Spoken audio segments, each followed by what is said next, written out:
अस्सलाम वालेकुम।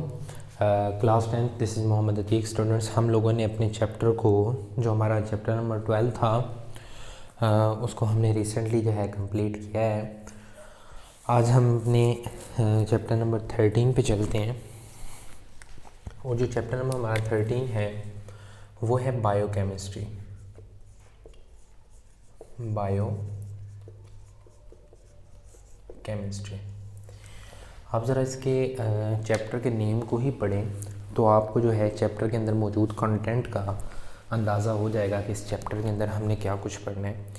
अगर आपको प्रीवियस जो आपकी क्लास है वो याद हो, 9th क्लास, वहाँ पर आपने इसकी डेफिनेशन पढ़ी थी कि जो वर्ड बायो होता है, बायो का मतलब लाइफ होता है, और केमिस्ट्री से मुराद होता है कि उसके अंदर जितने भी रिएक्शन और कौन से रिएक्शन, वो सारे के सारे कौन से होते थे, केमिकल रिएक्शंस। यानी कि बायोकेमिस्ट्री से मुराद है जो लिविंग ऑर्गेनिज़म्स के अंदर जितने भी रिएक्शंस होते हैं। ज़रा बात पर गौर करना है, मैंने ये बोला है कि लिविंग ऑर्गेनिज़म्स के अंदर होने वाले रिएक्शंस को, केमिकल रिएक्शंस को, उसे आप क्या बोलोगे, किस में डिस्कस करोगे? बायोकेमिस्ट्री के अंदर डिस्कस करेंगे। क्लियर हो यहाँ तक बात? अब जो वर्ड बायोकेमिस्ट्री है इसमें हम जी जानवरों में कौन से रिएक्शंस होते हैं? हमारे यहाँ बेटा फोटोसिंथेसिस है, फोटोसिंथेसिस है, खुराक तैयार करना। इसी तरह रेस्पायरेशन है। इसी तरह हमारे पास केमिकल में H2O आ जाता है, ठीक है। विटामिन डी के बारे में आप बात करेंगे। यानी कि इन सारी चीज़ों को आप डिस्कस किधर करेंगे? बायोकेमिस्ट्री में। अब बायोकेमिस्ट्री के अंदर हमारे यहाँ बॉडी के अंदर जो केमिकल्स पाए जाते हैं उसमें से सबसे ज़्यादा जो मेन अबंडेंट है वो होते हैं कार्बोहाइड्रेट्स।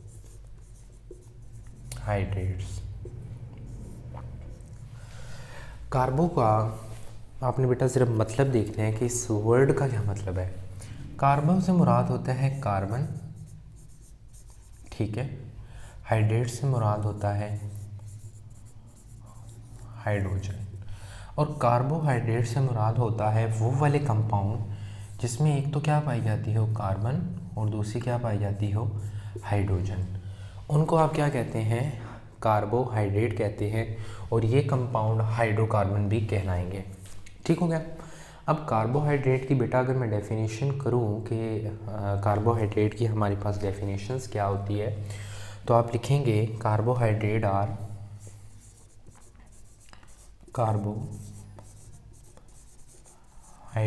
आर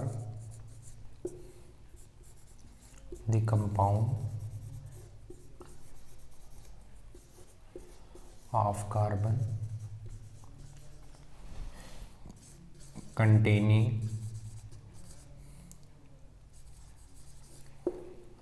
हाइड्रोक्सल, बल्कि लिखें एल्डिहाइड,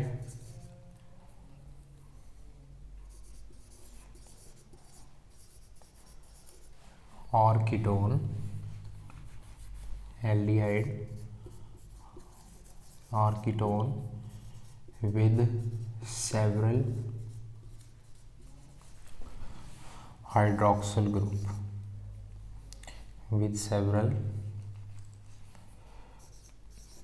हाइड्रोक्सल ग्रुप। सादा अल्फाज में आप इसकी जो डेफिनेशन लिखेंगे, आप लिखेंगे पॉलीहाइड्रोक्सी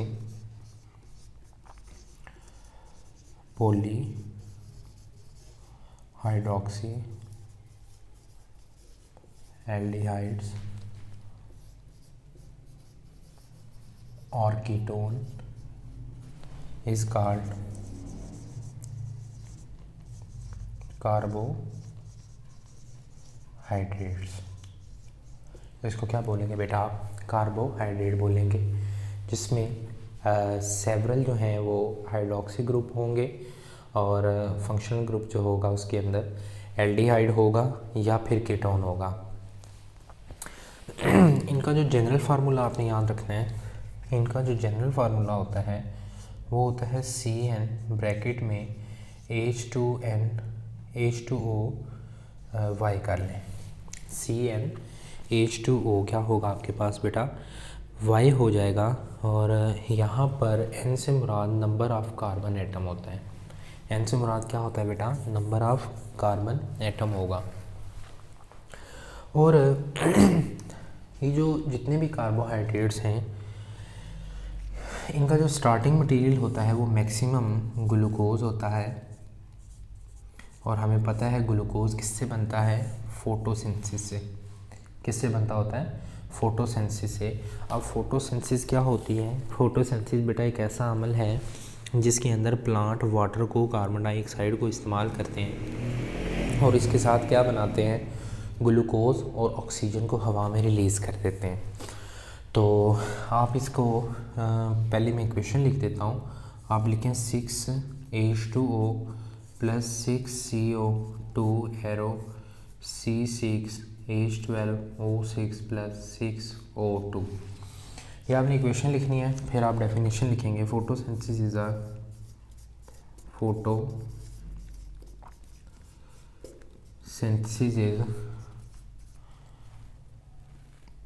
most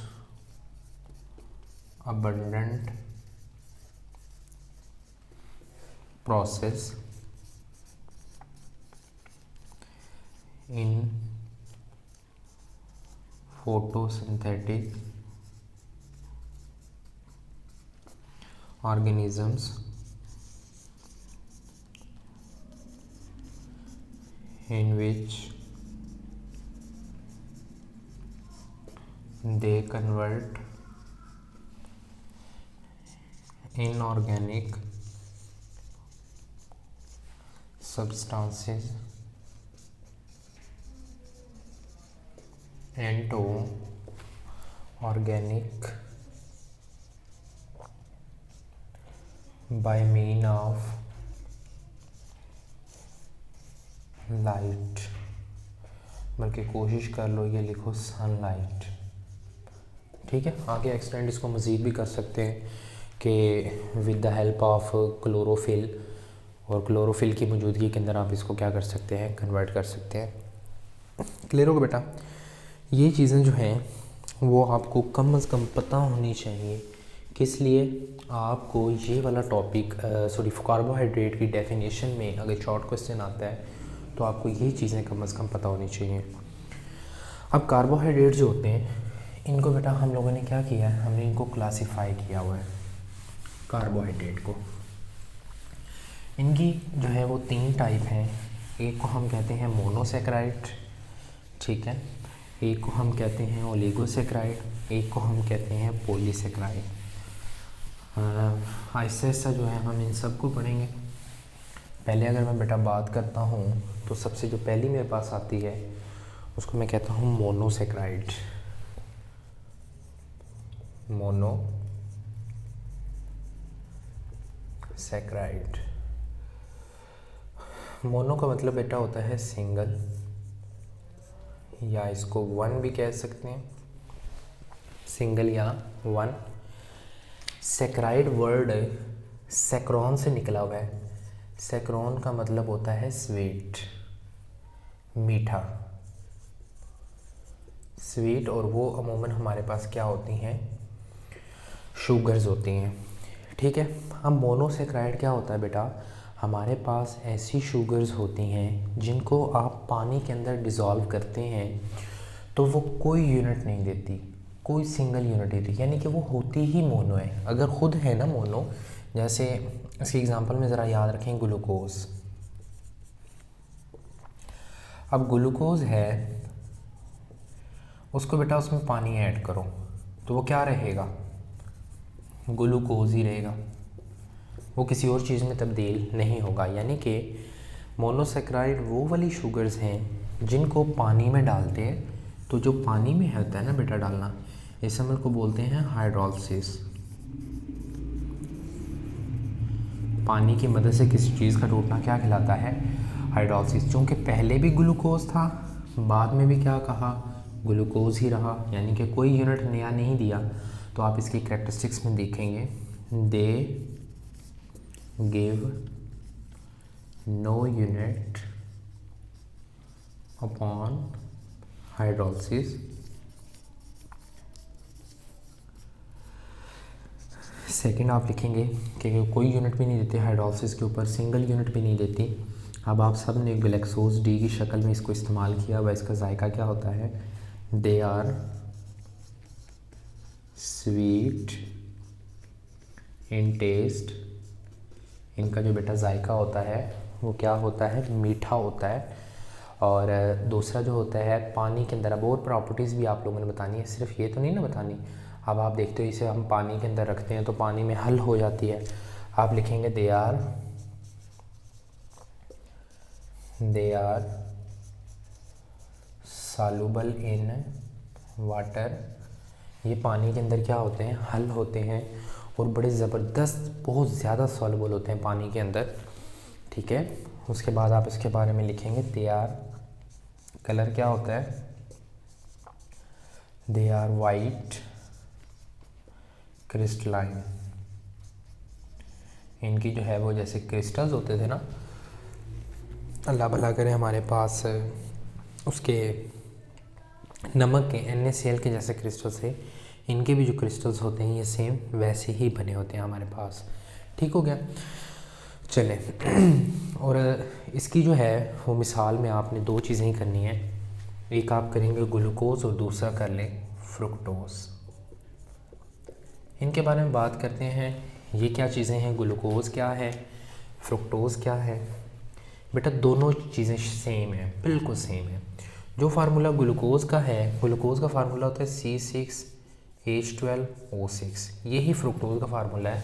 सिर्फ फ़र्क कहाँ पे आता है, हमारे पास स्ट्रक्चर के अंदर फ़र्क आता है, इसके अलावा फ़र्क नहीं आता होता।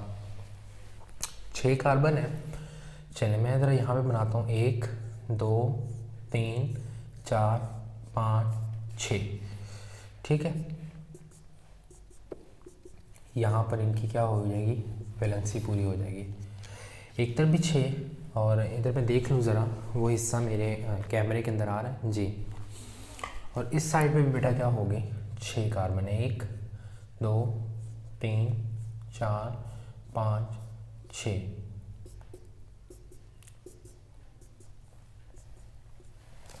चलिए आपने देखना है कि जो यहाँ पर आपके पास होती है ना कार्बन, एक कार्बन के ऊपर ना आपने एल्डिहाइड ग्रुप लगाना होता है। कौन सा ग्रुप लगाना होता है, एल्डिहाइड। ज़रा रिमेंबर करें, याद करें, एल्डिहाइड ग्रुप होता था ये, एक तरफ हाइड्रोजन, दूसरी तरफ अल्काइल चेन लगी होती थी कार्बन की। एक तरफ क्या लगा होता है, COOH लगा होता था और एक तरफ पे चेन भरपूर लगी होती थी कार्बन की। और जबकि कीटोन जो होता है उसके अंदर क्या होता है, COOR, दोनों तरफ क्या लगी होती थी, चेन लगी होती है। इस ग्रुप को आप क्या कहते हैं, कीटोन। जब दोनों तरफ चेन लगी हो, जब एक तरफ हाइड्रोजन और चेन लगी हो, उसको आप क्या कहते हैं, एल्डिहाइड कहते हैं। क्या कहेंगे बेटा, एल्डिहाइड कहेंगे। अब ज़रा देखें कि एक के अंदर आपने एल्डिहाइड ग्रुप लगाना है, ये जी मैंने लगा दिया C+O और इस तरफ लगा दिया H, यही बॉन्ड है। ये जो दूसरी साइड पे ये पूरी की पूरी क्या हो जाएगी, हमारे पास अल्काइल चेन है। अल्काइल चेन में आपने क्या करना है कि एक तरफ जो है वो OH लगाना है। सपोज मैंने इस साइड पे क्या लगा दिया, OH लगा दिया। अब बल्कि इस साइड पे नहीं, आप इसको लगाएं, इस साइड पे H लगाएं, क्योंकि ऊपर H है ना, तो इधर भी H लगाएं, इधर क्या लगा दें, OH। और इसी तरह वो जो ऊपर H है यहाँ पे भी H, इसी तरह सब के नीचे क्या लगाते हैं, HH लगाते हैं और दूसरी साइड पे क्या लगाते हैं, OH। मैंने ऊपर वाले को देख के सबको क्या कर दिया है, OH फारग कर दिया। उसकी जो है वो नंबरिंग वेला हो गया, वो फ्री है, अब नहीं वहाँ पे कुछ करना। अब देखें जैसा ऊपर बनाया वैसा सेम बना दें, लेकिन आपने थर्ड कार्बन पे जो है वो थोड़ी सी चेंजिंग लेके आनी है। थर्ड कार्बन पे क्या करना है, थोड़ी सी चेंजिंग लेके आनी है। अब ज़रा देखें कि अगर मैं इस तरफ देखूँ तो सब का यहाँ पे क्या है, OH है, ठीक हो गया। ये भी क्या है, इसी तरफ क्या है, OH मौजूद है। अब जो थर्ड कार्बन है, एक कार्बन, दो कार्बन, तीन कार्बन, ऊपर से तीसरी जो कार्बन है इसमें डायरेक्शन चेंज कर देनी है। जिस साइड पे OH था, सॉरी H थे, उस साइड पे OH कर दें, जिस साइड पे सारे OH थे उस साइड पे क्या कर देना है, H कर देना है। बस ये आपने चेंजिंग लेके आनी है, ये क्या करनी है आपने, चेंजिंग लेके आनी है, बस इसके अलावा कोई चेंजिंग नहीं लेके आनी। अगर मैं इस तरफ आता हूँ तो यहाँ पर H OH, चूँकि ऊपर H है यहाँ पर भी H आएगा आपके पास, सॉरी यहाँ पे नहीं, नीचे वाले पे H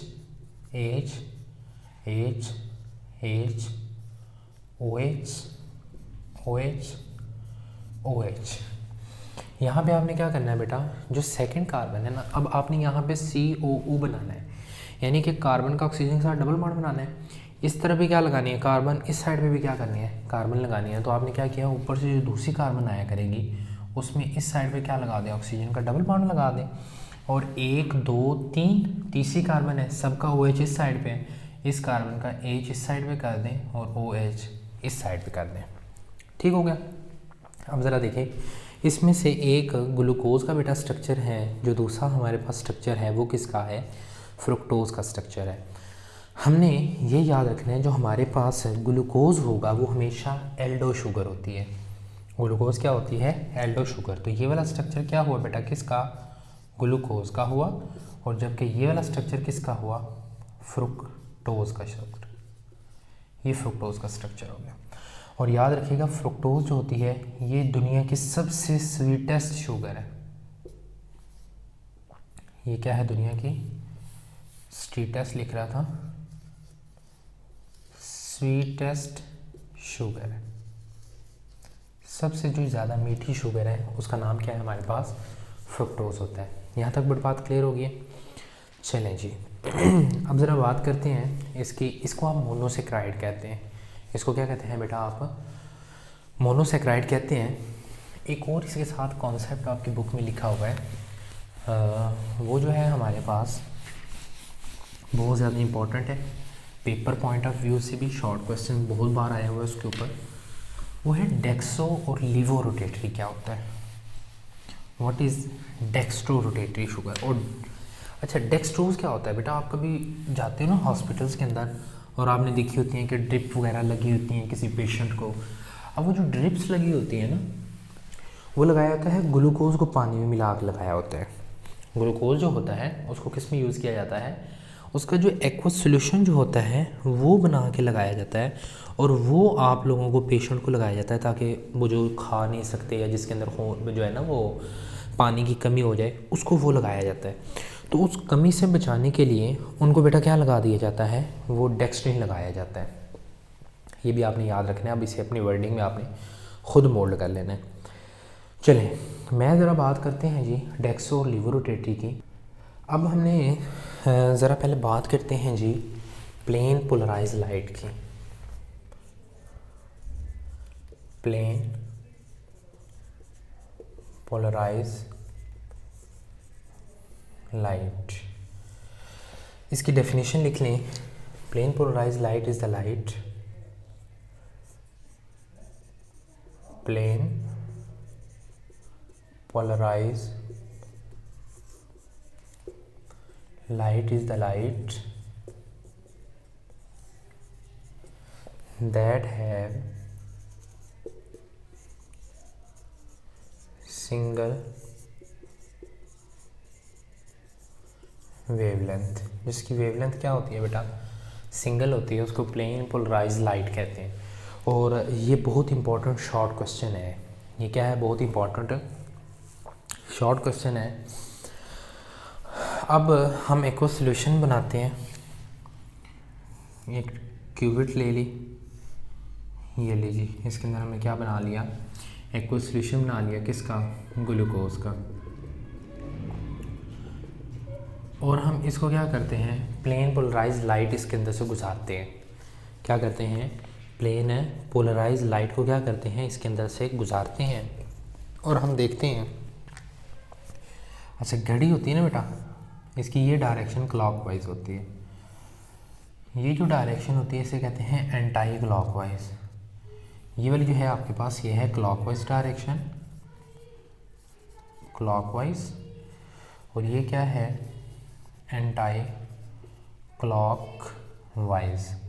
अगर तो वो जो सोल्यूशन होगा, फॉर एग्जांपल ये मेरा कोई सोल्यूशन ए है, अगर ये प्लेन पोलराइज लाइट को क्लॉक वाइज घुमाता है तो इसको कहते हैं डेक्स्ट्रो रोटेटरी। Dextro rotatory. अगर आप लोगों ने इसके ऊपर मेरा कंप्लीट लेक्चर देखना है तो वो भी बीएससी लेवल का, एमएससी लेवल का पढ़ा हुआ है। ये बहुत वास्ट है, जो कि आपकी बुक में सिर्फ इसका नाम लिखा हुआ है और शॉर्ट क्वेश्चन आता है। इस वजह से मैं आप लोगों को इसको बता रहा हूँ कि जो प्लेन पोलराइज लाइट को क्या करे, क्लॉकवाइज रोटेट करवा दे, वो हमारे पास डेक्स्ट्रो रोटेटरी। अगर वो उसको क्या कराए, एंटाई क्लॉकवाइज करें, तो उसको आप क्या कहते हैं, लीवो रोटेटरी कहते हैं। इसको आप क्या बोलेंगे, लीवो रोटेटरी शुगर्स कहते हैं। क्लियर हो गया। और डेक्स्ट्रोज को ये भी लिख लें साथ, डेक्स्ट्रो को जो है वो हम डी से रिप्रेजेंट करते हैं, जबकि लीवो को हम क्या करते हैं, एल से रिप्रेजेंट करते हैं। और डेक्स्ट्रो की आपने कहना है ग्लूकोज जो है वो एक डेक्स्ट्रो रोटेटरी है, जबकि आपके पास ग्लैक्टोज जो होता है वो लीवो रोटेटरी में आता है। ठीक है, और यही आपने बस यहाँ तक याद कर लेना है। पेपर में अगर आपका शॉर्ट क्वेश्चन आता है तो आप इतना ही लिखेंगे, इससे ज़्यादा आपने नहीं लिखना, आपको मार्क्स मिल जाएंगे। क्लियर होगा बेटा। अब वो कैसे प्लेन पोलराइज बनाया जाता है, प्रिज्म के अंदर से गुजारा जाता है, वो आपके सिलेबस का हिस्सा नहीं है, वो आपने नहीं करना। तो स्टूडेंट्स, आज का हमारा लेक्चर जो है वो यहाँ पर वाइंड अप होता है। इंशाल्लाह नेक्स्ट वीडियो में नेक्स्ट लेक्चर के साथ, नेक्स्ट टॉपिक के साथ आपके साथ मुलाकात होगी। तब तक के लिए अपना ख्याल रखिएगा। अल्लाह हाफिज़।